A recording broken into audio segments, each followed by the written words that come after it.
Hello everyone, good morning to all. Welcome back to Parcham. आज हम discuss करने वाले हैं 24 सितंबर के करंट अफेयर्स। ओके, कल करंट अफेयर्स नहीं आएगा, मतलब डेली सीए नहीं आएगा, वीकली सीए आएगा और वीकली सीए लेकर आएंगे जानवी मैम। तो बिल्कुल हल्ला मत करना, चुपचाप देख लेना, ठीक है। तो हम बात कर रहे हैं यहाँ पे 24 सितंबर के करंट अफेयर्स के बारे में। वीडियो के एंड में आपको रिवीजन क्वेश्चंस मिलेंगे और एक क्वेश्चन ऑफ द डे भी है जिसका आंसर आप हमें कमेंट सेक्शन में दे सकते हैं। तो आज हमें ना कोई स्पोर्ट की न्यूज़ कवर नहीं करनी है, आज हमें किसी भी इंपॉर्टेंट पर्सनस के बारे में बात नहीं करना है। आज हम डायरेक्टली बात करेंगे इंटरनेशनल एंड नेशनल न्यूज़ के ऊपर। तो एक एक करके वो सारा डिस्कशन हम करना स्टार्ट करते हैं। 24 सितंबर के मतलब डेली सीए की अगर आपको पीडीएफ लेनी है तो परचम का टेलीग्राम है, टेलीग्राम से आपको करंट अफेयर्स की पीडीएफ मिल जाएगी, एकदम फ्री ऑफ कॉस्ट होती है, वहाँ से आप डाउनलोड कर सकते हैं। इसके अलावा अगर टेलीग्राम से पीडीएफ डाउनलोड करने में कोई भी दिक्कत आ रही है तो प्ले स्टोर में जाना, वहाँ से परचम के एप्लीकेशन को डाउनलोड करना। एप्लीकेशन डाउनलोड करने के बाद वहाँ पे जो फ्री कंटेंट सेक्शन है वहाँ पर आपको डेली सीए का पीडीएफ मिल जाएगा, तो वहाँ से भी डाउनलोड कर सकते हैं। क्लियर इतनी चीज़ें? सो स्टार्ट कर लें।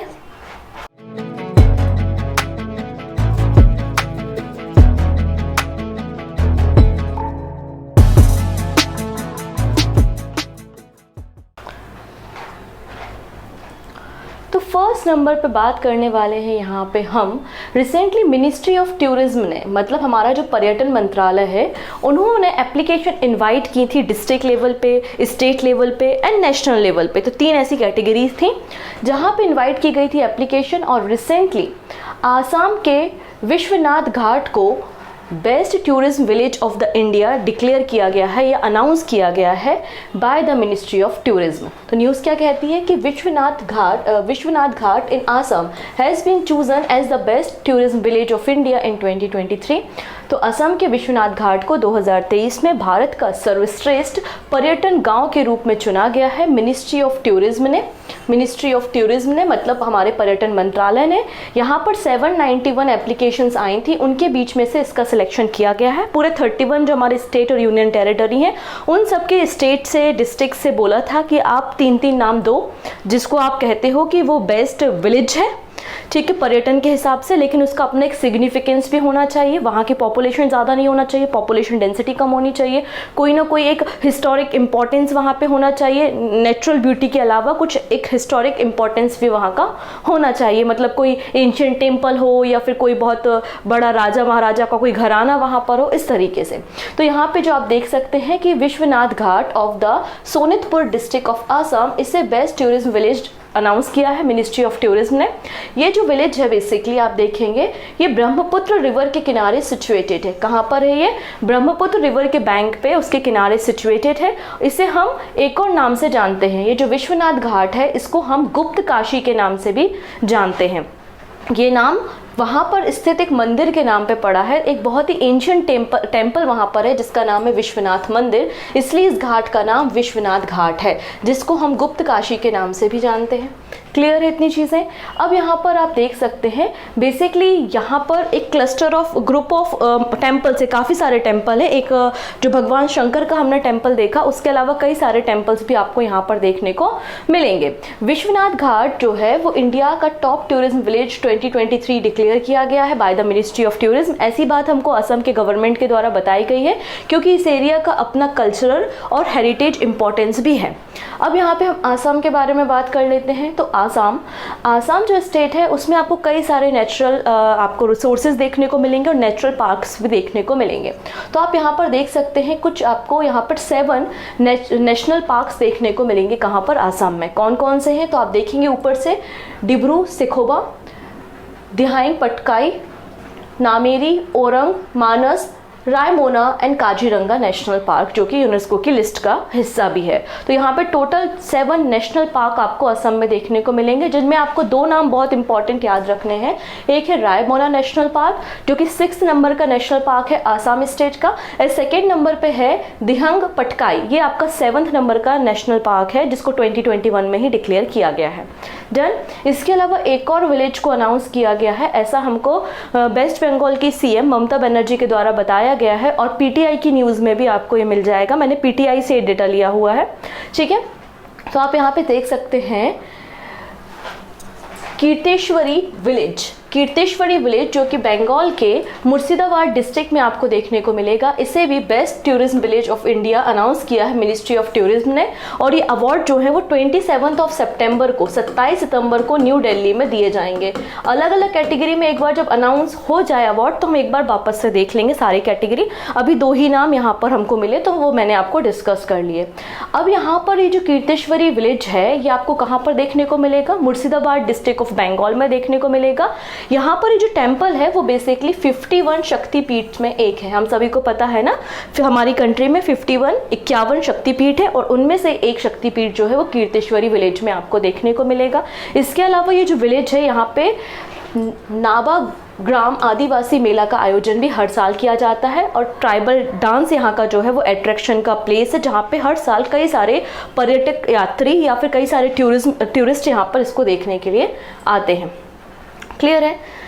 नाउ बात करते हैं एक रिपोर्ट के बारे में जो रिपोर्ट रिसेंटली रिलीज़ की गई है। हम बात कर रहे हैं वर्ल्ड फ्रीएस्ट इकोनॉमी के बारे में, मतलब जहाँ पर कह सकते हैं कि ईज़ ऑफ डूइंग बिजनेस काफ़ी आसान है, बिजनेस को करना आसान है और इकोनॉमी जो है वो एकदम मतलब जो रूल्स है, जो प्रोटोकॉल्स हैं, कानून हैं वो थोड़े से लिबरल हैं। तो उसके अकॉर्डिंगली वर्ल्ड की जो फ्रीएस्ट इकोनॉमी है वो कहाँ की है, सिंगापुर की है, सिंगापुर की है। ठीक है, तो आइए बात कर लेते हैं। तो recently Canadian think tank Fraser institute के द्वारा एक रिपोर्ट पब्लिश की गई। ठीक है, इस रिपोर्ट में बताया गया है कि सबसे फ्री इकोनॉमी किस सिटी की है या कंट्री की है। तो आंसर आता है यहाँ पे सिंगापुर। पहली बार हांगकांग जो है वो सेकंड प्लेस पे गया है, क्योंकि आप देखेंगे 1970 से लगातार हांगकांग जो है वो फर्स्ट प्लेस पे ही रहा है।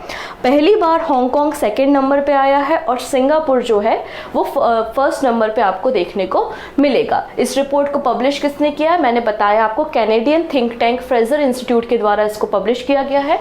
Hong Kong rank second for the first time in the economic freedom of the world index which has been measuring economic freedom since 1970। ठीक है।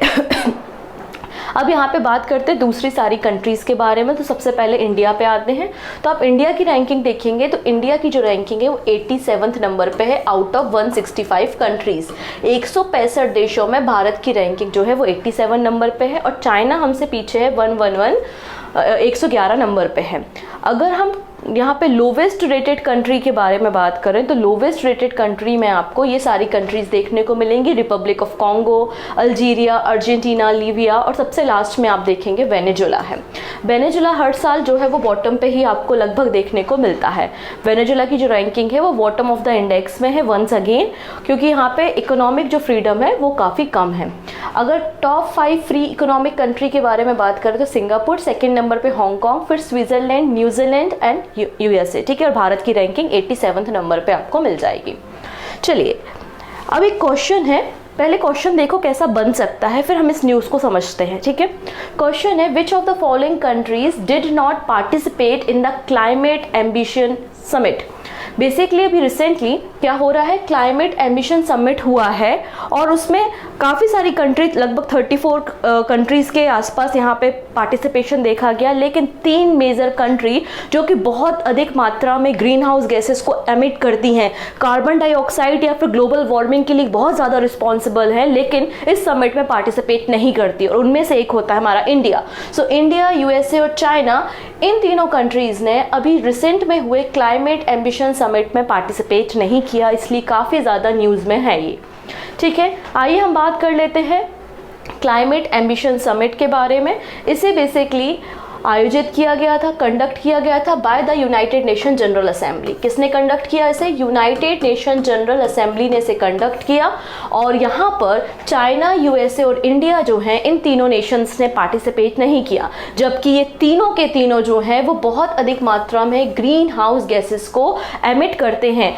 चाइना, यूएसए और इंडिया तीनों मिलकर अप्रॉक्सीमेटली 42% ग्लोबल एमिशन के लिए रिस्पॉन्सिबल है और इनकी भागीदारी यहाँ पर बहुत ज़्यादा इंपॉर्टेंट हो जाती है। अगर आप क्लाइमेट चेंज के लिए कोई प्रोटोकॉल बनाते हो, कोई नियम बनाते हो, तो इन तीनों देशों की पार्टिसिपेशन बहुत इंपॉर्टेंट है, लेकिन इस क्लाइमेट एमिशन समिट ने इस तीनों कंट्रीज ने पार्टिसिपेट नहीं किया।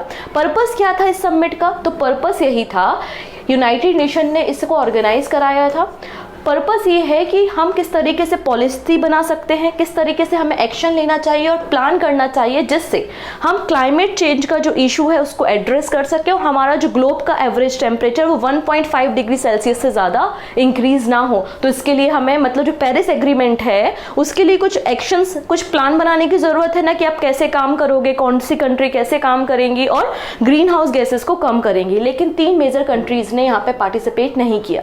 अब इंडिया का थोड़ा सा देख लेते हैं, इंडिया का क्या कहना है अबाउट द क्लाइमेट चेंज। तो इंडिया ने कहा है कि हम 45% कार्बन एमिशन को रिड्यूस कर देंगे फ्रॉम 2005 टू 2030, मतलब 2005 से 2030 के बीच में हम 45% यहाँ पे एमिशन को रिड्यूस करेंगे।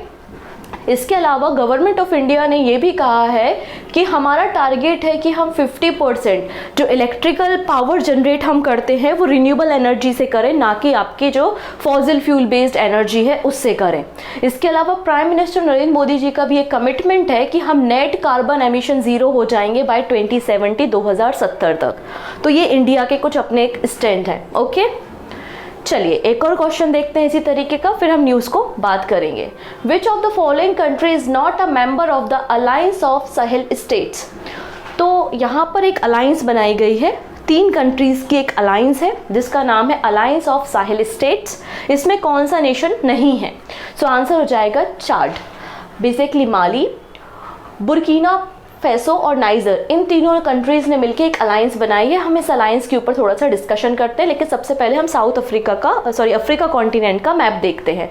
ये है अफ्रीका कॉन्टिनेंट। अफ्रीका कॉन्टिनेंट का ये जो एरिया है, यहाँ पर आपको 5 कंट्रीज़ दिखाई दे रही हैं। कौन कौन सी? चाड, नाइजर, माली, मॉरिटेनिया और आपका बुर्किना फेसो। ये जो 5 कंट्री हैं ये G5 कहा जाता है। ये G5 है और इन G5 की अपनी एक मिलिट्री अलायंस है with the help of France. ये लोग करते क्या है, ये जो पूरा एरिया होता है ये जो साहिल एरिया कहलाता है बेसिकली, और यहाँ पर कई सारे जो टेररिस्ट ग्रुप्स हैं, आतंकवादी एक्टिविटी यहाँ पे होती रहती है। यहाँ के जो टेररिस्ट ग्रुप है वो काफ़ी एक्टिव है, इतने एक्टिव है कि वो एग्जिस्टिंग जो गवर्नमेंट होती है ना उनका तख्ता पलट कर देते हैं, मतलब मिलिट्री रूल तक ला के रख देते हैं सामने। तो यहाँ पे बहुत, इस पूरे एरिया में बहुत अनस्टेबिलिटी देखने को मिलती है।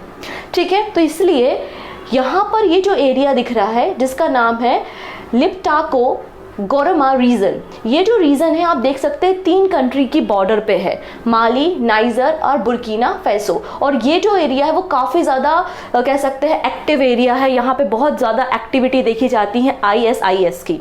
ठीक है, तो इसलिए इन तीनों कंट्रीज़ ने मिलकर एक अलायंस बनाया है। तो उसी अलायंस के ऊपर हम यहाँ पर थोड़ा सा डिस्कशन करने वाले हैं। अलायंस ऑफ साहेल स्टेट, तो माली, बुर्किना फेसो और नाइजर, इन तीनों ने म्यूचुअली यहाँ पे एक डिफेंस पैक्ट पे साइन किया है और उसी डिफेंस पैक्ट का नाम है alliance of Sahel state. Basically ये 3 कंट्रीज़ का एक अलायंस है, डिफेंस पैक्ट है, जिससे जो भी एक्सटर्नल एग्रेशन होता है या फिर यहाँ के जो टेररिस्ट ग्रुप अगर एक्टिवेट हो जाते हैं तो किस तरीके से हमें उनसे लड़ाई करनी है, फाइट करनी है। और इसमें बोला गया है कि जैसे कि नेटो की बात करते हैं तो नेटो में यही माना जाता है ना कि नेटो जो मेंबर है 31 मेंबर, अगर उनमें से किसी भी कंट्री पे कोई दूसरी कंट्री अटैक करती है तो हम नेटो पे अटैक मानेंगे।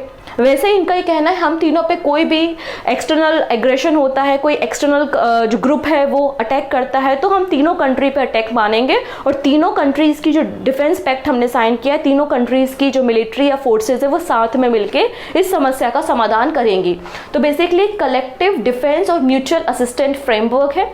एनी अटैक, कोई भी अटैक अगर किसी भी टेरिटरी में होता है, वन और other contracted party will be consider N aggression against the other party.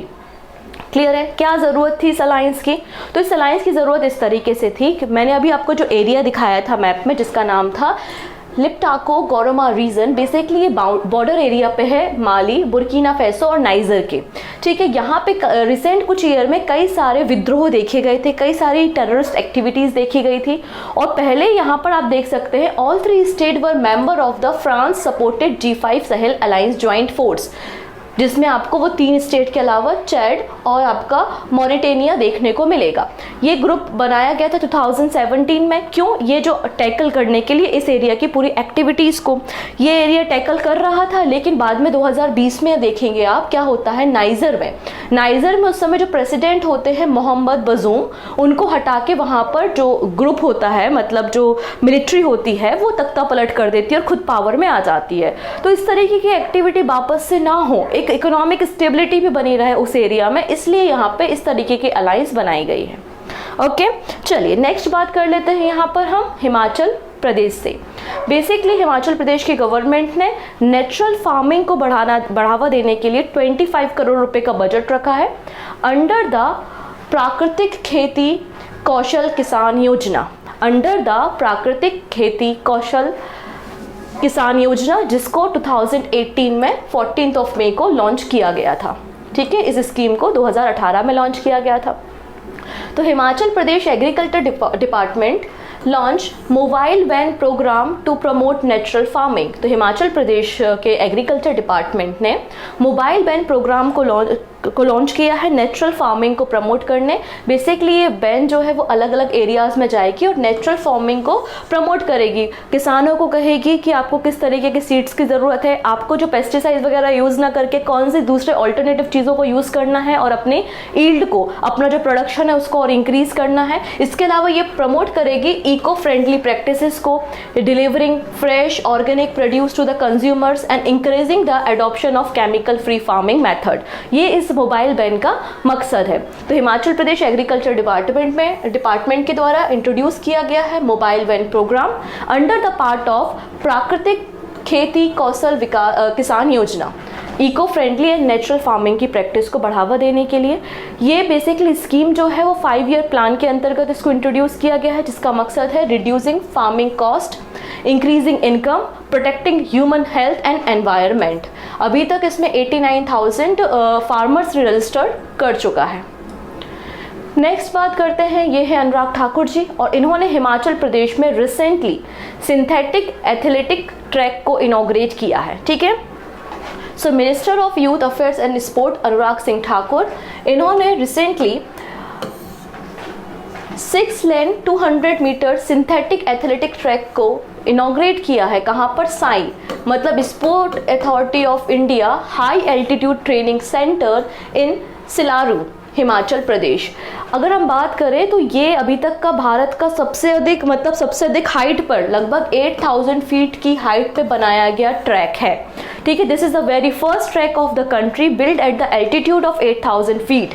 ठीक है, और जो साई का सेंटर है सिलारू में, वहाँ पे ऑलरेडी हाई एल्टीट्यूड पे hockey synthetic track already available है। इससे क्या होगा, बेसिकली जब आप ऊंचाई पे जाते हो तो ऊंचाई पे क्या होता है, ऑक्सीजन का लेवल डाउन होता है, ऑक्सीजन की कमी आती है।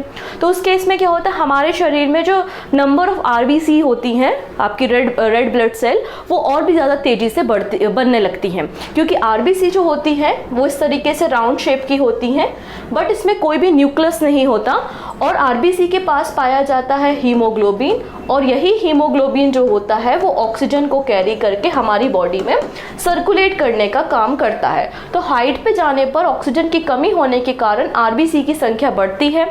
इसके अलावा यहाँ पे जो हमारे प्लेयर्स हैं, एथलीट हैं, उनका स्टेमिना भी बढ़े, उनकी कैपेसिटी इंक्रीज हो, इसलिए इतनी हाई एल्टीट्यूड पे इस तरीके के ट्रैक को इनॉग्रेट किया गया है बाय द अनुराग ठाकुर। ठीक है, नेक्स्ट बात करते हैं।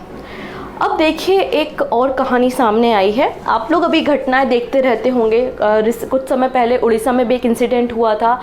कई बार 2 ट्रेन आपस में टकरा जाती हैं, या ट्रेन जो है वो डिरेल हो जाती है, कई सारे लोग इंजर्ड हो जाते हैं और कई सारे लोगों की जान भी चली जाती है। तो ऐसे लोगों को जो रेलवे बोर्ड होता है, मिनिस्ट्री ऑफ रेलवे होता है, वो कंपनसेशन देता है। तो यहाँ पर वो कंपनसेशन जो है उसे रिवाइज किया गया है और वो अमाउंट इंक्रीज़ किया गया है। तो यहाँ पर मैं आपको शॉर्ट में पहले बता देती हूँ, फिर जो लिखा लिखा है वो कहानी तो आपको पढ़ ही दूंगी मैं।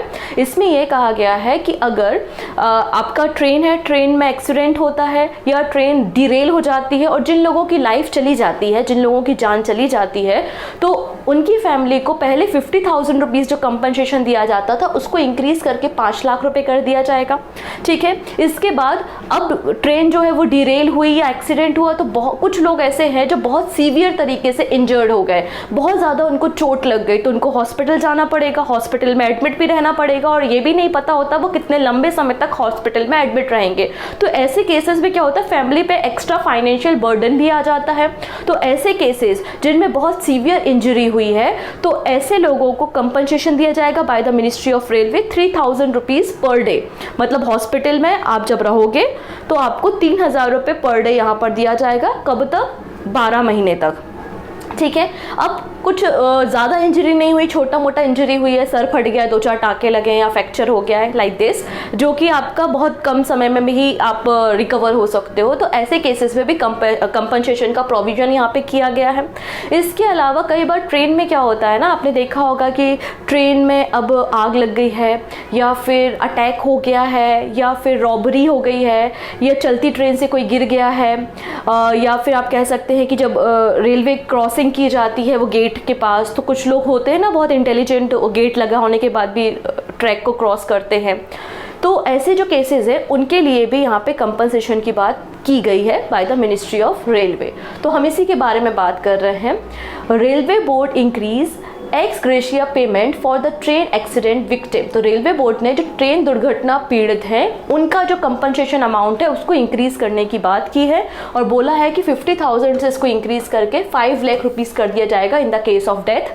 ठीक है, इसके अलावा यहाँ पे इंजर्ड कैटेगरी के लिए भी अलग से कुछ कॉम्पनसेशन की बात की गई है, तो वो बातें हम यहाँ पे देख लेते हैं। देखो यहाँ पे लिखा है कि ये जो रिवाइज आपका कॉम्पनसेशन या फिर रिलीफ फंड है वो एप्लीकेबल होगा वो सारे पैसेंजर्स के लिए जो इन्वॉल्व होते हैं किसी एक्सीडेंट में या फिर कोई कोलिजन हो जाता है ट्रेन का, ट्रेन जो है वो डिरेल हो जाती है, या फिर कह सकते हैं कि जो इंडिविजुअल पर्सन है वो रेलवे क्रॉसिंग गेट के समय जो है वो एक्सीडेंट उसका हो गया या रॉबरी हो गई, कोई वायलेंट अटैक हो गया या फिर वो ट्रेन से व्यक्ति गिर गया, तो ऐसे सारे लोगों को इस सारी कंपनसेशन स्कीम में इंट्रोड्यूस किया गया है। तो यहाँ पे बोला गया है कि आप देख सकते हैं जो बहुत सीरियसली सफ़र हुए हैं, बहुत सीवियर जिनका एक्सीडेंट हुआ है, तो ऐसे विक्टिम को 2.5 लाख रुपीज़ कंपनसेशन दिया जाएगा और जिनको सिंपल इंजरी हुई है उनको 50,000 रुपीज़ एज अ कंपनसेशन दिया जाएगा। पहले जो अमाउंट था वो सीरियस इंजरी के लिए 25,000 और सिंपल इंजरी के लिए 5,000 था, तो इसको भी रिवाइज किया गया है। इसके अलावा हॉस्पिटल की बात भी की गई, अगर आपको सीरियस इंजरी होती है तो आपको 3,000 रुपीज़ पर डे दिया जाएगा जब तक आप हॉस्पिटल में रहते हैं। ठीक है ना, जब तक आप हॉस्पिटल में रहते हैं। This support extend for the maximum period of the 12 month. इस सपोर्ट को 12 मंथ तक एक्सटेंड किया जा सकता है। और अगर आपको सिंपल इंजरी होती है तो उसके लिए भी अलग से कंपनसेशन अमाउंट यहाँ पे रखा गया है 1,500 पर डे। ठीक है, इनिशियल 6 मंथ के लिए और उसके बाद भी अगर रहते हैं आप तो 750 पर डे यहाँ पर दिया जाएगा फॉलोइंग 5 मंथ के लिए। क्लियर? चलिए अब अगला एक और टर्म मैं आपको समझाती हूँ, ये विलफुल डिफॉल्टर क्या कहलाते हैं। ठीक है ना, आरबीआई की क्या गाइडलाइंस आई है, विलफुल डिफॉल्टर्स। मान लेते हैं कि कोई व्यक्ति है उसने लोन ले लिया बैंक से, ऑब्वियस सी बात है कोई बिजनेसमैन होता है तो जब वो लोन लेता है या कोई इंडिविजुअल जब भी लोन लेता है तो यहाँ पर सिक्योरिटी भी उसकी चेक करता है, ऑब्वियस सी बात बैंक, उसके बाद ही उसको लोन सैंक्शन किया जाता है। अब किसी व्यक्ति ने लोन ले लिया और उसकी जो इंस्टॉलमेंट थी, उसकी जो किस्त थी, उसने अगर 90 डेज तक मतलब किस्त जमा नहीं की और उसके भी 90 डेज हो गए तो वो क्या कहलाता है, आपका एनपीए कहलाता है, मतलब नॉन परफॉर्मिंग असेट के अंदर आ जाता है। कुछ ऐसे कर्जदार होते हैं, कुछ ऐसे बोरोवर्स होते हैं जिन्होंने बैंक से लोन तो ले लिया, उनकी क्षमता भी है, उनकी कैपेसिटी है कि वो लोन को रिकवर करा सकते हैं, लेकिन तो भी वो जानबूझ के पैसा नहीं देते। 90 डेज से भी ज़्यादा हो गया है लेकिन पैसा नहीं दे रहे हैं, जबकि उनके पास प्रॉपर्टी है, संपत्ति है और वो लोन दे सकते हैं। तो ऐसे केस में इन्हें हम विलफुल डिफॉल्टर कहते हैं, मतलब अपनी इच्छा से भाई हमें नहीं देना लोन, हम नहीं दे रहे, हमें किस्त नहीं चुकानी, हम नहीं चुका रहे, लाइक दिस। ठीक है ना। और ऐसे बड़े बड़े जो लोग होते हैं वो बैंक से लोन लेते हैं, बैंक का लोन नहीं चुकाते हैं, विलफुल डिफॉल्टर बन जाते हैं और कंट्री छोड़ के भी चले जाते हैं। ये कहानियां भी आपको पता है। तो यहाँ पे आरबीआई ने कुछ सजेशंस दिए हैं। RBI suggest modifying the guidelines for dealing with wilful defaulters. तो बेसिकली एक ड्राफ्ट लेकर आई है सेंट्रल गवर्नमेंट आरबीआई, जिसका नाम है draft master direction on the treatment of wilful defaulter and the large defaulter, और इसको अभी पब्लिक डोमेन में रखा है। बाकी सारे जो बैंक्स हैं, NBFCs हैं, उनसे भी कमेंट करने के लिए कहा है, उनसे भी सजेशन मांगे हैं 31 अक्टूबर तक के बीच में। ठीक है, अब क्या गाइडलाइंस की कुछ बातें हम यहाँ पे देख लेते हैं। तो गाइडलाइंस में पहली चीज़ तो ये कही है RBI ने, willful defaulter must be classified as the individual with outstanding debt of at least 25 lakh rupees and those who refuse to repay their loan despite having the financial means to do so. तो ऐसे लोग जिनके पास पैसा है और उनका 25 लाख रुपए से ज़्यादा डेट है लेकिन वो रिपे नहीं कर रहे हैं, तो उन्हें हम विलफुल डिफॉल्टर कहेंगे और कैटेगरी में आना ज़रूरी है। इसके अलावा क्या बोला गया है आपको यहाँ पर देखिएगा, according to the updated rule lender must recognise as the designate non paying consumer as a wilful defaulter within 6 month of the account becoming non performing. तो अगर आपका अकाउंट नॉन परफॉर्मिंग हो जाता है उसके भी 6 मंथ तक आपको यहाँ पे बिलफुल, मतलब 6 मंथ तक आपने पेमेंट नहीं किया है तो आपको बिलफुल डिफॉल्टर बता दिया जाएगा। फिर RBI ये कहता है कि जो बोरोवर है उनको 15 दिन का समय दिया जाए, 15 दिन के अंदर वो अपना जो भी स्टेटमेंट है वो रिटर्न फॉर्म में दे, अदरवाइज उनके लिए एक पर्सनल हायरिंग वगैरह भी की जाए। इसके अलावा यहाँ पे क्या बोला गया है, अगर कोई व्यक्ति है जो कि विलफुल डिफॉल्टर था, उसने कुछ सेटलमेंट कर लिया बोर्ड मेंबर्स के साथ मिलके और उसको डिफॉल्टर की लिस्ट से बाहर कर दिया, लेकिन उसके बाद भी 1 साल तक उसको कोई भी लोन ना दिया जाए, ये बात भी यहाँ पे कही गई है। इसके अलावा बैंकिंग अथॉरिटी को कहा गया है कि आप सेम यहाँ पे क्राइटेरिया सजेस्ट कीजिए नॉन बैंकिंग फाइनेंशियल कंपनीज के लिए। क्लियर। तो अभी केवल ड्राफ्ट है, मास्टर एक्टिविटी है, यहाँ पे जो रूल्स है वो टाइट करने की बात की जा रही है विलफुल डिफॉल्टर्स के लिए। बाद में जब फाइनल डॉक्यूमेंट आएगा उसको हम बाद में डिस्कस कर लेंगे। तो all NPAs above 25 lakh need to be examine for the wilful defaulter, जैसा कि हमने कहा यहाँ पे। Board approve policy needed on the compromise settlement, तो ये बैंक का जो बोर्ड होगा वो डिसाइड करेगा किस तरीके से आपको सेटलमेंट करना है इन डिफॉल्टर्स के साथ। ठीक है। इसके अलावा आप देख सकते हैं no additional loan to be wilful defaulter up to the 1 year after the name remove from the list. जैसा कि मैंने कहा, अगर इनका नाम लिस्ट से हटा भी दिया जाता है तो भी 1 साल तक बैंक इनको कोई भी लोन नहीं देगी। नेक्स्ट बात करेंगे हम, यूनाइटेड नेशन जनरल असेंबली का 78 नंबर का सेशन चल रहा है, अभी कंटिन्यू है। कब तक कंटिन्यू है? 26 सितंबर तक। तो कुछ बातें हम कर लेते हैं, फिर 26 सितंबर के बाद हम देखेंगे कि क्या क्या चेंजेस हुए हैं, कौन से नए डॉक्यूमेंट आए हैं या कंक्लूजन क्या है। फिलहाल बस कुछ बातें हम डिस्कस कर लेते हैं। तो अभी 78 नंबर का session United Nation general assembly का चल रहा है UN के हेडक्वार्टर में न्यूयॉर्क में।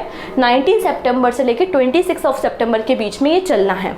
ठीक है। तो इस 78 नंबर के सेशन में WHO ने एक रिपोर्ट को पब्लिश किया है, रिलीज किया है।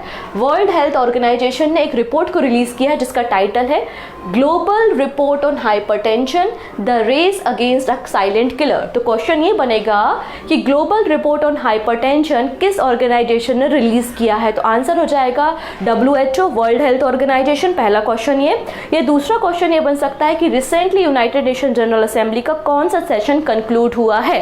सो आंसर हो जाएगा आपका 78 नंबर का सेशन।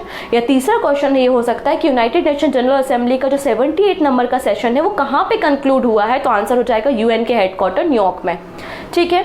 ये अपने तरीके की पहली रिपोर्ट है, इस तरीके की ये WHO की अपने आप में पहली रिपोर्ट है जिसमें बताया गया है कि हाई ब्लड प्रेशर या हाइपरटेंशन का शिकार हमारे कंट्री का या पूरे वर्ल्ड का कितना ज़्यादा यूथ है।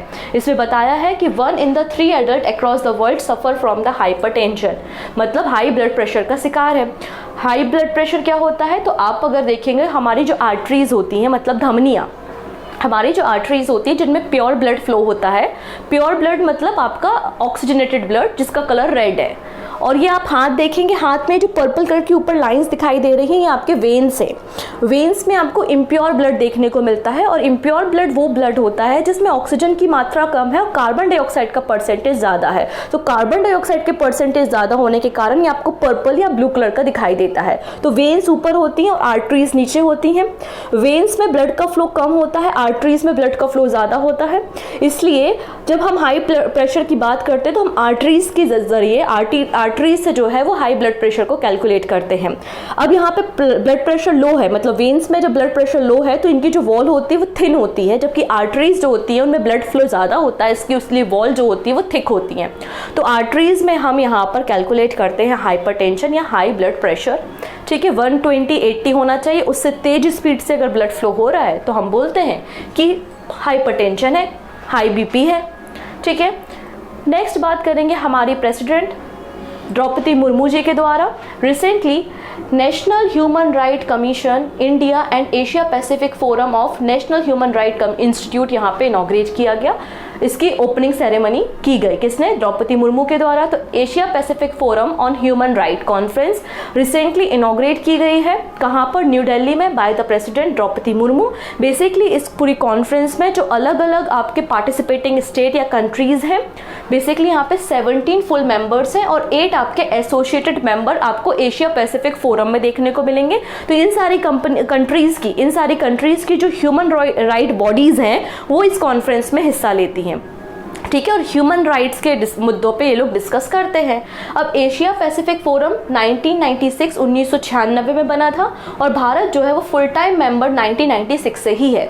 It has created a strong and United platform that bring together national human right institute from all corner of the Asia Pacific की जो भी कंट्रीज़ हैं, जो भी मेंबर कंट्रीज़ हैं, उन सब के जो भी आपके नेशनल ह्यूमन राइट इंस्टीट्यूट्स हैं वो साथ में आके यहाँ पे डिस्कशन करते हैं। ठीक है, इतनी चीज़ें। अंत में बात करेंगे कुछ शॉर्ट न्यूज़ के बारे में कि इंडिया की जो क्रिकेट टीम है वो वर्ल्ड की नंबर 1 टीम बन गई है ऑल फॉर्मेट्स में, मतलब T20 में भी, ODI में भी। ठीक है, नेक्स्ट है Azim Premji university centre for sustainable employment, इनके द्वारा भी एक रिपोर्ट को रिलीज किया गया है, स्टेट ऑफ वर्किंग इंडिया 2023। तो क्वेश्चन आएगा कि state of working India 2023 report किसने रिलीज की है? सो आंसर हो जाएगा Azim Premji university centre for sustainable employment के द्वारा इसको रिलीज किया है। इसमें कवर किया है कि भारत में अनएम्प्लॉयमेंट रेट क्या है, मतलब बेरोजगारी की दर क्या है, वीमेंस का पार्टिसिपेशन क्या है, और कास्ट वाइज यहाँ पे वर्कफोर्स डायनेमिक्स क्या है हमारी कंट्री के। तो वो सारी बातें इस रिपोर्ट में बेसिकली बताई गई हैं। चलिए कुछ क्वेश्चंस देख लेते हैं। पहला क्वेश्चन है which country is now ranked as the world freest country? तो आंसर हो जाएगा सिंगापुर और 87 नंबर पे है हमारा प्यारा इंडिया। अच्छा, एक बच्चे ने क्वेश्चन पूछा था कि इंडिया सही है कि भारत सही है। तो बेटा हमारे कॉन्स्टिट्यूशन का पहला ही आर्टिकल है, आर्टिकल नंबर 1 में लिखा है इंडिया जो कि भारत है। तो इंडिया और भारत दोनों ऑफिशियली करेक्ट है। ओके, इसमें कुछ भी गड़बड़ नहीं है। नेक्स्ट बात करेंगे डिफेंस मिनिस्ट्री के द्वारा रिसेंटली प्रलय बैलिस्टिक मिसाइल को परचेज करने के लिए यहाँ पे डील साइन की गई है फॉर द इंडियन आर्मी। तो यहाँ पे जो प्रलय मिसाइल है उसकी रेंज क्या है? तो मैंने आपको पहले ही बताया था, इस तरीके के क्वेश्चन आजकल एग्जाम में बन रहे हैं। और प्रलय मिसाइल की जो रेंज है वो 150 से 500 किलोमीटर्स की है, 150 से 500 किलोमीटर की। ऑप्शन सी करेक्ट हो जाएगा। नेक्स्ट है women's 50 metre rifle 3 position at the ISSF world cup जो कि रियो जेनेरियो में हो रहा था ब्राजील। इसमें सिल्वर मेडल किसने जीता है? तो निश्चल ने यहाँ पे सिल्वर मेडल जीता है। ऑप्शन डी यहाँ पे करेक्ट हो जाएगा। Digital quality of life index Bharat की यहाँ पे रैंकिंग क्या है? तो 52 नंबर पे है भारत, फ्रांस है यहाँ पे 1st नंबर पे। ऑप्शन डी यहाँ पे करेक्ट हो जाएगा। नेक्स्ट है प्राइम मिनिस्टर नरेंद्र मोदी ने रिसेंटली अटल आवासीय विद्यालयों की स्थापना की है, इनॉग्रेट किया है उत्तर प्रदेश में। कितने? आंसर हो जाएगा 16। Option C is the right answer. This is the question of the day. बोला जा रहा है यहाँ पे कौन सा स्पेशल अवार्ड यहाँ पे 75 ईयर के अबव के जो आर्टिस्ट है उनको दिया गया, किस इंस्टीट्यूट के द्वारा? 4 इंस्टीट्यूट है। जो भी सही आंसर है वो आप हमें कमेंट में दीजिएगा। बाकी सारी बातें हम कल के सेशन में करते हैं। और अगर साउंड आपको आया हो तो मैंने आपको पहले बताया साउंड का रीज़न क्या है। कुछ बच्चे ने मुझे मैसेज भी किया कि आप टाइमिंग चेंज कर दो रिकॉर्डिंग करने का, तो वो पॉसिबल नहीं है क्योंकि ये पूरा दिन का न्यूज़ मुझे इसी टाइम पे मिलता है और इसी टाइम पे मैं रिकॉर्डिंग कर पाती हूँ। Okay, so thank you so much, take care and bye bye.